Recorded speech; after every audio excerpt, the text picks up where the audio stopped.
The tension in Nigeria's capital has reached a fever pitch this Friday, February 20, 2026, as the legal walls continue to close in on the former governor of Kaduna State, Nasir El-Rufai.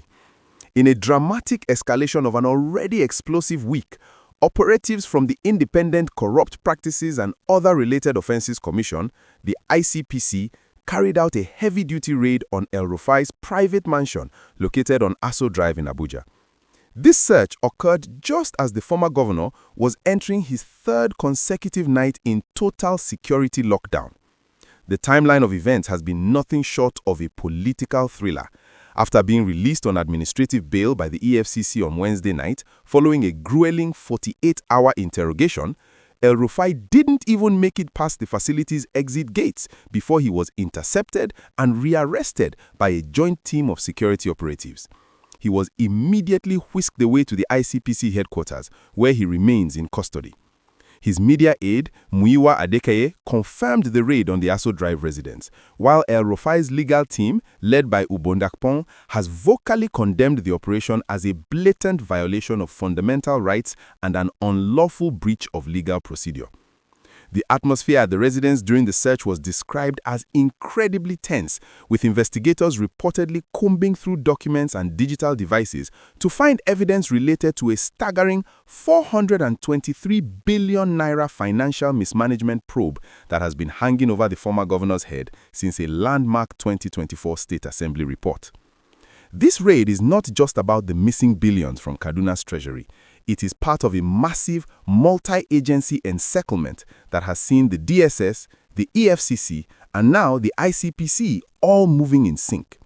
While the ICPC focuses on the failed 11 billion naira Kaduna Light Rail project and the alleged diversion of state funds into private accounts, the DSS has already slammed El-Rufai with a 3-count criminal charge marked FHC/ABJ/CR/99/2026 at the Federal High Court.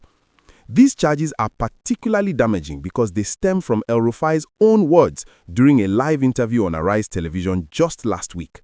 In that interview, he claimed to have successfully intercepted the encrypted phone calls of the National Security Advisor, Nuhu Ribadu, even going as far as saying he heard the NSA giving the direct order for his arrest.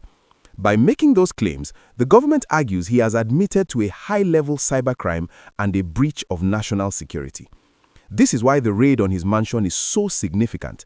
Investigators are likely searching for the technical equipment used to carry out such a sophisticated wiretap.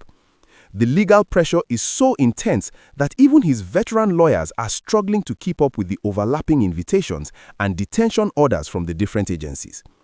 As the nation watches this unprecedented crackdown on a man who was once a kingmaker in the ruling party, the political stakes for 2027 are becoming impossible to ignore.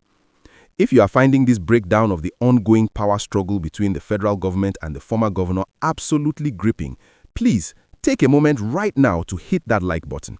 It really helps our channel stay independent and ensures that these deep dive reports reach every corner of Nigeria. Also, if you want to be the first to know the exact moment the court rules on his bail, or if any shocking items were recovered during the mansion raid, make sure you hit that subscribe button and turn on the notification bell so you never miss a beat of this developing story.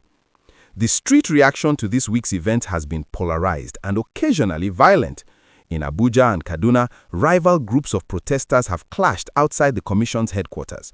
One group is demanding the maximum prosecution of El-Rufai to recover what they call stolen Commonwealth, while his supporters, many wearing branded T-shirts of the African Democratic Congress, the party he recently joined, are shouting that this is nothing but a political witch hunt designed to stop his 2027 presidential ambitions. High-profile figures like former Vice President Atiku Abubakar have already weighed in, suggesting that the government is using the anti-graft agencies as a political tool to silence a powerful critic. However, the government maintains that the law is simply taking its course and that the sheer scale of the financial allegations, combined with the treasonous admission of bugging the National Security Advisor, makes his detention a matter of urgent public safety. With the ICPC now actively searching his properties and the DSS preparing for an immediate arraignment, the coming days will decide if one of Nigeria's most controversial politicians can navigate his way out of this legal labyrinth, or if this raid marks the beginning of a very long stay behind bars. The question remains, is this the dawn of true accountability in Nigeria, or are we witnessing the systematic dismantling of a political opponent? Please share your thoughts in the comments below because your perspective on this national crisis matters.